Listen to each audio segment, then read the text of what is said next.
السلام علیکم۔ اشفاق احمد صاحب کی کتاب زاویہ سے جو آج چیپٹر ہم سنیں گے اس کا نام ہے قول اور عمل۔ اس محفل میں یہ بات طے نہیں ہوتی یا میں سوچ کے نہیں آتا کہ آج کیا بات کریں گے۔ بیچ میں گفتگو کے دوران ہی کچھ نہ کچھ نکل آتا ہے اور وہ آپ تک پہنچ جاتا ہے۔ لیکن آج پہلی مرتبہ مجھ سے فرمائش کی گئی ہے کہ آپ اپنے بابا کے بارے میں بات ضرور کریں۔ پہلے ابتدا میں تو کی، پھر اس کے بعد کچھ اور موضوعات رہے، پھر کہیں ان موضوعات سے پھسل کر آگے نکل گئے، تو آج یہ فرمائش جو ہے مجھے بھی دل سے پسند آئی ہے۔ اور آپ سب نوجوان ہیں، اور یہ بات میں کئی مرتبہ بتا چکا ہوں کہ بابے کون ہوتے ہیں، کہ کیوں ہماری زندگیوں میں آ گئے اور ان کے ساتھ کیا تعلق ہوتا ہے، اور ملتان میں بابے زیادہ کیوں ہوتے ہیں اور شہروں میں کم کیوں ہوتے ہیں، وغیرہ وغیرہ۔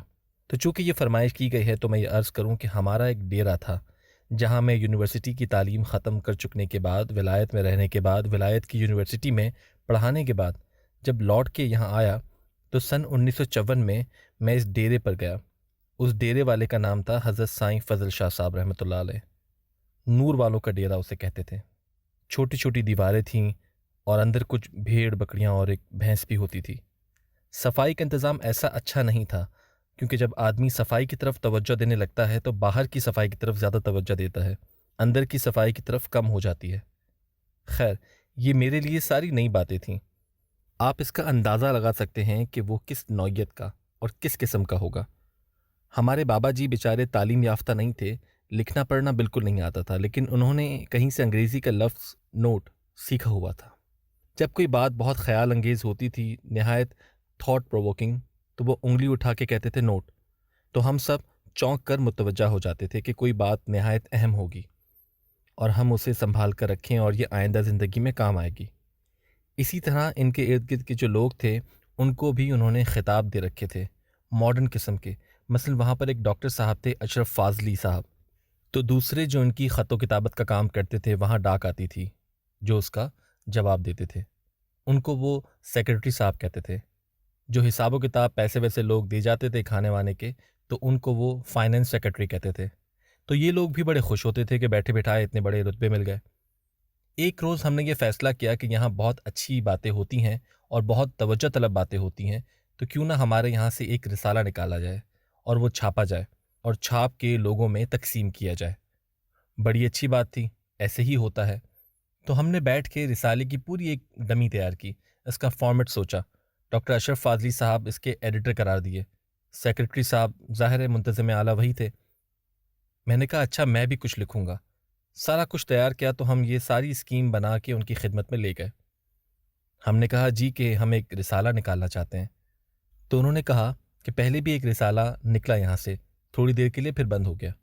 تو کہنے لگے آپ رسالہ کیوں نکالنا چاہتے ہیں؟ ڈاکٹر صاحب نے کہا اس لیے کہ ہم آپس میں اتحاد اور یونٹی پیدا کرنا چاہتے ہیں۔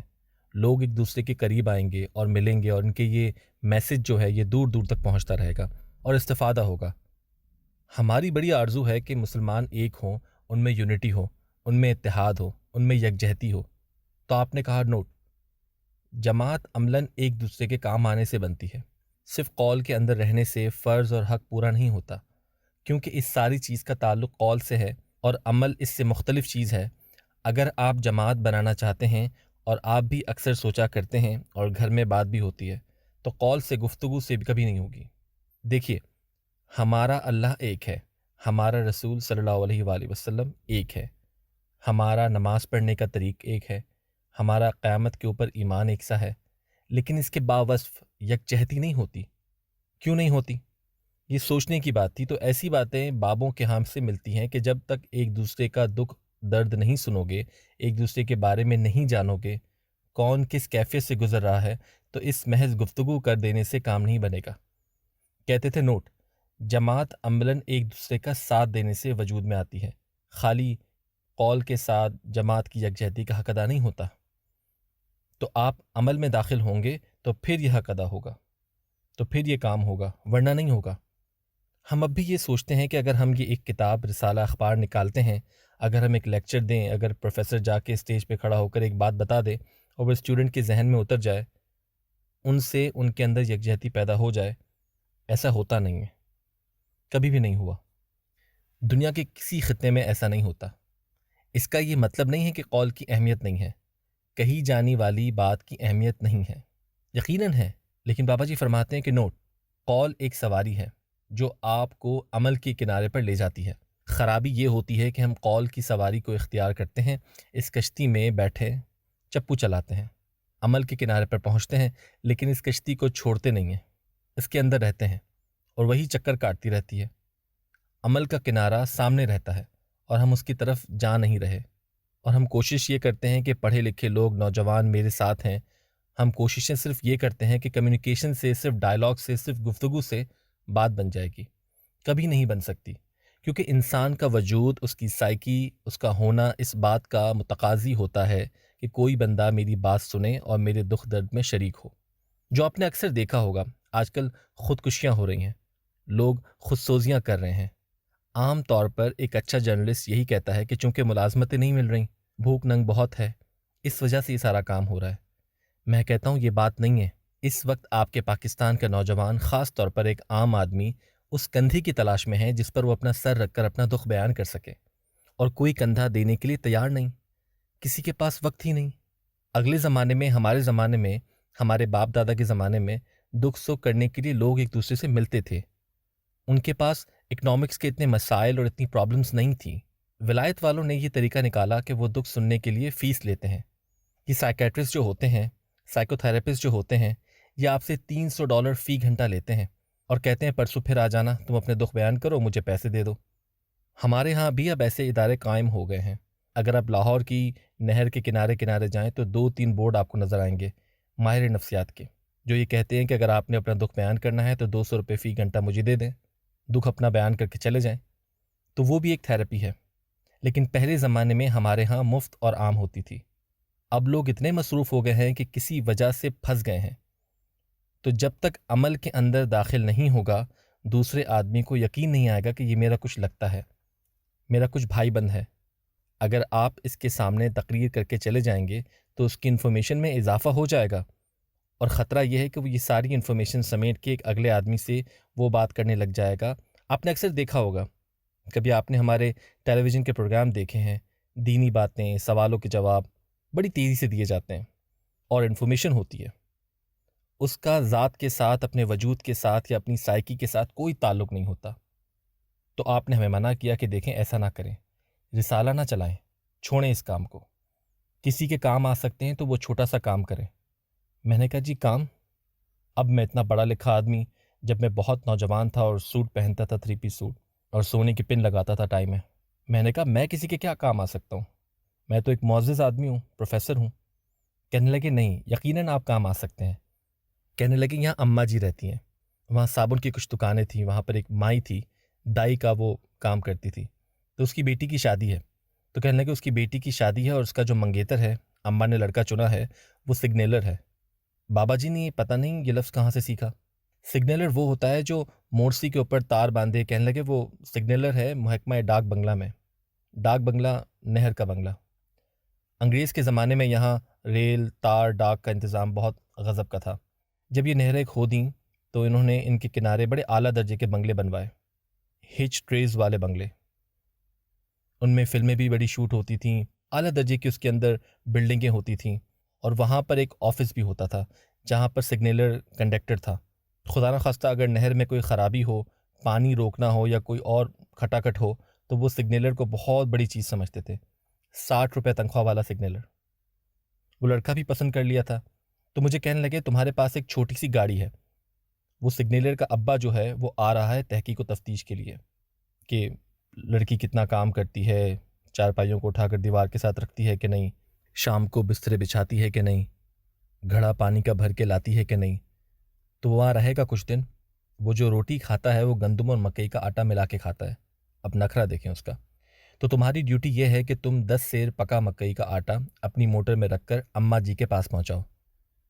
میں نے کہا مجھے کوئی اچھا سا کام دے، لکھنے کا یہ کیا ہے؟ مجھے کہنے لگے وہ اس لیے دینا ہے کہ ہم نے اس بابے کی عزت افزائی کرنی ہے اور ہماری بیٹی کی شادی ہے۔ تو میں نے کہا اچھا جی، تو میں بھی گیا، اس سے ملا بھی بابے سے۔ انہوں نے کہا خبردار، اس کی بہت عزت کرنی ہے اور اس کو سلام کرنا ہے۔ میں نے کہا جی میں 2 مرتبہ کرنے کو تیار ہوں۔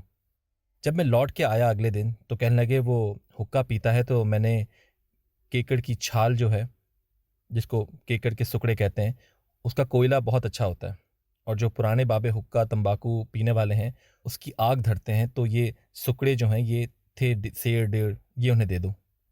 میں نے کہا جی دفع کریں، چبا سا آدمی ہے۔ وہ کہنے لگے نہیں، یہ نہیں کہنا، وہ اللہ کی مخلوق ہے اور وہ انبیاء کا بیٹا ہے۔ میں نے کہا وہ بندہ، کہنے لگے ہاں حضرت آدم علیہ السلام کی اولاد جو ہے، اچھا وہ ہر ایک کو کہتے تھے کہ نبی کا بیٹا ہے تو ہماری برکت ہوگی۔ خیر ہمارے لیے یہ بات سیکھنی بہت مشکل تھی۔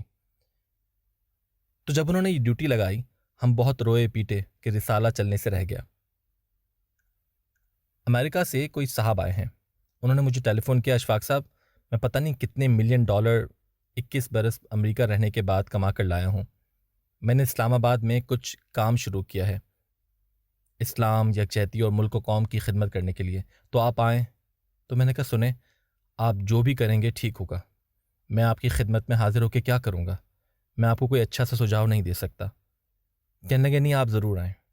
تو میں نے ٹیلی فون پر ان سے کہا دیکھیے آپ ایک بہت بڑی ساری بلڈنگ بنائیں گے، پھر اس میں آپ ایک سیکشن رکھیں گے، اس میں درس قرآن شامل کریں گے، پھر تجوید کا رکھیں گے، پھر آپ قرات سکھائیں گے، بس یہی چیزیں ہوں گی، یہ آپ کرتے رہیں اچھی بات ہے، لیکن وہ جو آپ کی آرزو ہے کہ لوگ جو ہیں وہ ایک جماعت کا رخ اختیار کریں تو وہ عملاً کرنے سے کام ہوگا اور رسالہ چھاپنے سے نہیں ہوگا۔ اب بھی جو دینی جماعتیں ہیں وہ بار بار یہی کہتی ہیں، آپ نے دیکھا ہوگا بے شمار لوگ آپ کے پاس بھی آتے ہیں، کتابیں آتی ہوں گی، شاید بڑی اچھی بات ہے، وہ کشتی ضرور ہے، وہ ساحل تک ضرور لے جاتی ہے، لیکن ساحل پر خود اس کو اترنا پڑے گا۔ اب ہمارے لیے یہ بات بڑی مشکل ہو گئی کہ یہ کیسے کریں کہ ہم اس کو چھوڑ کر عمل کی طرف آئیں۔ انہوں نے کہا اگر یونٹی چاہتے ہیں، اتحاد چاہتے ہیں، تو پھر آپ کو عمل کے اندر داخل ہونا پڑے گا، ایسے کام نہیں بنے گا۔ ایک مرتبہ ہم لاری پر جوہر آباد جا رہے تھے، بڑی دیر کی بات ہے، میرے ساتھ لاری میں ایک اور معزز آدمی پرانی وضع کا ریٹائرڈ تھے، گرمی بہت تھی، انہوں نے پگڑی رکھی ہوئی تھی گود میں، ہوا آ رہی تھی، تو ایک خاص علاقہ آیا تو انہوں نے پگڑی اٹھا کے سر پہ رکھ لی اور ادب سے بیٹھ گئے، تو میں متجسس آدمی تھا، میں نے کہا جی یہ کسی بزرگ کا مزار ہے؟ کہنے لگے نہیں۔ میں نے کہا جی کوئی درگاہ ہے؟ کہنے لگے نہیں۔ تو میں نے کہا معاف کیجیے گا، میں نے یہ دیکھا ہے کہ آپ نے پگڑی جو ہے وہ گود سے اٹھا کر سر پر رکھ لی ہے، تو باادب ہو کے بیٹھ گئے ہیں، کوئی وجہ ہوگی؟ کہنے لگے بات یہ ہے کہ میں اس علاقے کا واقف ہوں، یہاں ریگستان تھا اور ریت تھی اور کچھ بھی نہیں تھا، تو حکومت نے سوچا کہ اس میں کوئی فصل اگائی جائے، تو لوگ آتے نہیں تھے، ایک آدمی آیا، اس نے آ کر جھونپڑا بنایا اور جھونپڑا بنا کر یہاں پانی کی تلاش میں ٹیوب ویل وغیرہ سنک کرنے کی کوشش کی۔ وہ پہلا آدمی تھا جس نے یہاں سبزہ اگایا، جس نے عملی صورت میں اس زمین کو ہریالی بخشی۔ تو میں جب بھی یہاں سے گزرتا ہوں، پتہ نہیں وہ آدمی کہاں ہو، میں نے اس کے احترام میں یہ پگڑی اٹھا کے رکھ لی۔ دیکھیے یہ ایسی چیزیں ہیں جو ہماری زندگی کے اوپر عجیب طرح سے اثر انداز ہوتی ہیں، اور اگر آپ اپنی آنکھیں بالکل کھلی رکھیں، ماشاءاللہ کھلی رکھتے ہیں، کان بھی، تو آپ کو ارد گرد اتنی کہانیاں ملیں گی جن کے اوپر آپ نے اس سے پہلے توجہ نہیں دی ہوگی۔ ہمارے استاد تھے پروفیسر صوفی غلام مصطفیٰ تبسم، تو ہم سیانے تھے، میں 5th ایئر میں پڑھتا تھا۔ ان کی ایک عادت تھی کہ جب کسی کی شادی ہوتی تھی نا لڑکی کے گھر والوں میں، تو ان کے گھر جا کر بارات کو کھانا کھلانے کا بندوبست ان کے سر پر ہوتا تھا۔ تو صوفی صاحب نے ہم کو کہا کہ چلو بھائی فلاں گھر میں کھانا برتانا ہے، دینا ہے، بارات آ گئی ہیں۔ مجھے یاد ہے ہم بھاٹی دروازے بتیاں والی سرکار کے پیچھے ایک گھر تھا، وہاں چلے گئے۔ انہوں نے کہا لو جی صوفی صاحب آ گئے، فکر کی کوئی بات نہیں۔ اب جو بارات تھی اس کے بارے میں خیال تھا کہ 80 کے قریب بندے ہوں گے، وہ 160 کے قریب آ گئے۔ اب صوفی صاحب کی آنکھیں، اگر آپ میں سے کسی کو یاد ہے، ماشاءاللہ بہت موٹی تھیں، گھبرا گئے، ان کے ماتھے پر پسینہ اور ناک پر بھی آ جاتا تھا۔ کہنے لگے اشفاق ہوں کی کریے؟ میں نے کہا پتہ نہیں، دیگوں میں پانی ڈال دیتے ہیں۔ پہلا موقع تھا، میں 5th ایئر کا اسٹوڈنٹ تھا۔ انہوں نے ایک تھپڑ مارا میرے منہ پر زور سے، کہنے لگے بے وقوف آدمی، اس میں پانی ڈال کے مرنا ہے؟ وہ تو فوراً ختم ہو جائے گا، اس میں گھی کا پیپا ایک اور ڈالنا ہے، گاڑھا ہو جائے گا تو کھایا نہیں جاتا۔ اب ہم اندر سروے کر رہے تھے اور صوفی صاحب بیچ میں سے نکال کے ڈالتے جاتے تھے۔ ہم باراتیوں سے کہتے اور لائیں، وہ کہتے تھے گرم لاؤ جی، ہم تو بھاگے پھرتے تھے۔ اب آخر کیفیت یہ آ گئی کہ دیگیں ختم ہو گئی اور ان کا چہرہ دیکھنے والا تھا، وہ کانپ رہے تھے۔ اگر کسی نے اندر سے کہہ دیا کہ اور کاپ بھیجیں تو ان کے پاس دینے کے لیے صرف ایک رہ گئی تھی، لیکن وہ ڈرے ہوئے تھے۔ جب خوفزدہ تھے تو اندر سے آواز آئی بس۔ جب دوسرے بندے نے کہا بس تو صوفی صاحب کے ہاتھوں میں جو پکڑا ہوا تھا وہ گرا، اور اتنی شدت سے پیچھے گرے وہ کہ وہ بڑا سا کڑاؤ تھا، شکر ہے ان کے سر پر نہیں لگا، تو ہم نے اٹھا کے ان کو بستر پر لٹایا اور ٹانگے پاؤں دبائے۔ جب تلی مالش کی تو اٹھ کے بیٹھ گئے۔ میں نے کہا خدا کے واسطے ایسی ٹینشن کے کام آئندہ نہ کرنا۔ کہنے لگے نہیں بالکل نہیں، میری بھی توبہ۔ وہاں سے ہم چل پڑے، پیچھے ہم شاگرد، آگے صوفی صاحب۔ کوئی 15-20 گز سے زیادہ گئے ہوں گے کہ ایک مائی باہر نکل آئے، کہنے لگی لو غلام مصطفیٰ میں تو تمہیں ہی ڈھونڈ رہی تھی، تاریخ رکھ دی ہے میں نے اپنی بیٹی کی۔ تو صوفی صاحب جو توبہ کر کے نکلے، کہنے لگے کاغذ ہے، پینسل ہے؟ کہنے لگے ہاں ہے، لکھ 13 سیر گوشت، 1 بوری چاول۔ صوفی صاحب لکھوا رہے ہیں۔ تو میں نے کہا جی یہ پھر ہوگا؟ کہنے لگے نہیں، یہ تو ان کی ضرورت ہے۔ میں نے کہا آپ صرف پڑھایا کریں کتاب کی تشریح وغیرہ۔ تو یہ ان کا کام تھا۔ تو یہ جو عمل کی دنیا ہے اس میں داخل ہونا ضروری ہے۔ عالم لوگ پڑھے لکھے میرے جیسے پروفیسر، بات کرنے والے، ایڈیٹوریل لکھنے والے کہتے ہیں گفتگو اگر ہوتی رہے، اگر اس طرح کا مواد چھپتا رہے تو لوگ ایک دوسرے کے قریب آ جائیں گے۔ جب میں بہت تنگ آ جاتا تھا، کبھی لاڈ میں ہوتا تھا، تو میں پوچھتا تھا ان سے کہ بابا جی یہ بتائیں کہ دین کیا ہوتا ہے، اسلام کیا ہوتا ہے، مومن کیا ہوتا ہے۔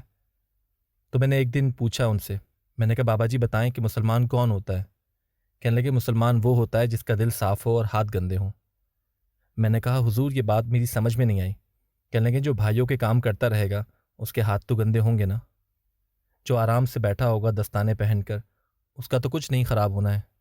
تو مسلمان وہ ہوتا ہے جو اس کا گارا لگانا ہے، اس کی اینٹ اٹھانی ہے، اس کے لیے لکڑیاں لا کر دینی ہیں، جو روتا ہے اس کے آنسو پہنچنے ہیں، وہ ہوتا ہے مسلمان۔ ہم کو تو ایسی ڈیفینیشن کسی کتاب میں نہیں ملتی ہے، یا ان کے پاس بیٹھنے سے، ان کی خدمت میں حاضر ہونے سے ایسی چیزیں ملتی ہیں۔ تو اب عمل میں داخل ہونے کے لیے کیا کچھ کیا جائے، کیسے کیا جائے؟ یا یہ بڑا مشکل کام ہے، کیونکہ گفتگو بڑی آسان ہے۔ ہمارے ایک دوست ہیں احسن صاحب، ٹیلی کمیونیکیشن کے چیف انجینئر ہیں۔ وہ کہتے ہیں جتنی بھی فورن کالز آتی ہیں ان میں اکثر لوگ یہی کہہ رہے ہوتے ہیں کہ ہور سناؤ کی حال ہے، ہور سناؤ جی، بس یہی کہتا رہتا ہے آدمی، یا زیادہ سے زیادہ موسم کا حال پوچھتا ہے۔ تو کہنے لگے اگر ان ٹرنک کال میں سے، لانگ ڈسٹینس کالز میں سے ہور سناؤ کی آلے کو جمع کیا جائے اور جتنا ٹائم وہ بنتا ہے اس ٹائم کے اندر 3.5 میل لمبی سرنگ کھودی جا سکتی ہے۔ وہ عمل میں ٹرانسلیٹ کر رہے ہیں نا۔ تو اب یہ فیصلہ کرنا آپ کے اختیار میں ہے کہ آپ نے دین کو کس حساب سے اختیار کرنا ہے۔ بابے تو یہ کہتے ہیں کہ کسی کے دکھ درد میں شریک ہوں اور اپنے ہاتھ گندے رکھو اور دل اپنا صاف ستھرا رکھو، پھر تو مزہ ہے، پھر یونٹی ہوگی۔ کہے بغیر، لکھے بغیر یہ مسلمانوں کو کیا ہو گیا کہ آپس میں ملتے نہیں ہیں؟ یہ کیا ہو گیا؟ یہ کرنے سے ہوتا ہے، اور ان کے قریب جانے سے ہوتا ہے، اور ان کی دکھ درد کی کہانی سننے سے ہوتا ہے۔ نہ بھی کچھ کر سکے تو ایک کان ضرور ان کے ساتھ لگا کر بیٹھیں، ان کو بڑی ضرورت ہے۔ سارے اس بات کے لیے تقاضا کر رہے ہیں کہ آئیں اور ہمارے پاس بیٹھیں۔ اللہ تعالیٰ آپ سب کو آسانیاں عطا فرمائے اور آسانیاں تقسیم کرنے کا شرف عطا فرمائے۔ اللہ حافظ۔